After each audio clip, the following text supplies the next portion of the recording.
Olá! Hoje a gente vai mergulhar de cabeça em uma das questões mais profundas e até difíceis da existência. Mas vamos fazer isso por um ângulo bem específico, o da teologia cristã. O nosso tema é o sofrimento. Por que a gente sofre? Essa pergunta, né? Ela ecoa pela história da humanidade em todos os cantos do mundo, é universal, e a resposta que a gente vai explorar hoje talvez surpreenda um pouco. Então, vamos lá. A ideia aqui é investigar uma perspectiva que ressignifica completamente a dor. Uma visão onde ela deixa de ser uma tragédia sem sentido para se tornar, na verdade, um meio para um propósito maior. Bom, para começar, vamos entender a dor como uma ferramenta. O ponto central aqui é a ideia do sacrifício redentor, onde o sofrimento pode ser transformado num ato de amor e de formação. E o conceito-chave para isso é de sacrifício oblativo. O que é isso? É quando o sofrimento não é só algo que a gente aguenta passivamente, mas algo que é ativamente oferecido, transformado num dom. O maior exemplo disso, claro, é a cruz, onde a dor é assumida de forma voluntária e se torna redenção para o mundo. E o mais curioso é que essa teologia encontra paralelos na própria natureza, como a gente vê aqui.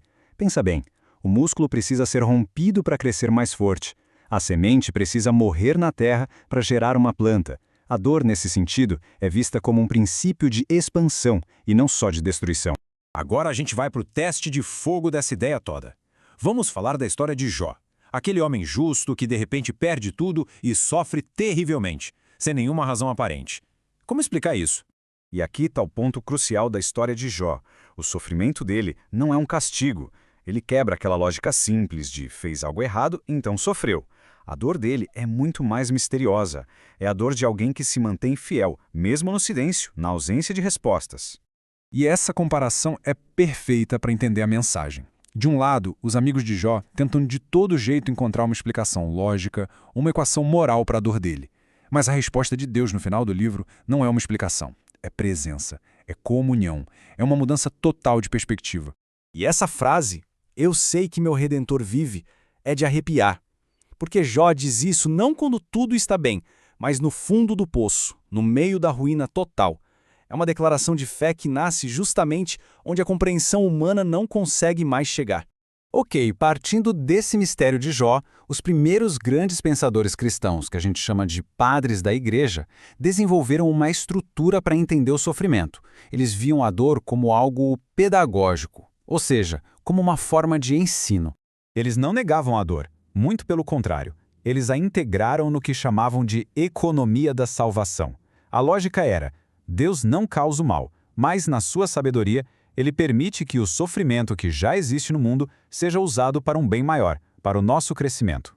E essa tabela resume de um jeito incrível essas ideias. Para Santo Agostinho, a dor funciona como um cinzel, que vai esculpindo e quebrando nosso orgulho. Para São João Crisóstomo, é como o fogo de uma fornalha, que purifica o ouro, ou seja, a nossa fé. E para Santo Irineu, a dor é literalmente uma escola onde a gente amadurece. Certo. Agora, vamos juntar todas essas peças do quebra-cabeça. Como é que essa visão teológica pode, na prática, transformar a experiência do sofrimento e dar a ela um novo propósito? A gente pode pensar nesse processo em 3 etapas. Primeiro, a dor revela nossos limites. Ela nos humilha no bom sentido, quebrando a nossa autossuficiência.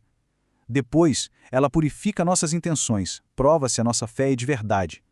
E por fim, ela nos amadurece espiritualmente, nos levando para mais perto de Deus. Então, o ponto central é este. Dentro dessa visão de mundo, o sofrimento deixa de ser só um barulho aleatório e sem sentido. Ele se torna uma linguagem, uma forma de comunicação. É o cinzel que esculpe a alma, o fogo que purifica a fé e a escola que amadurece a pessoa.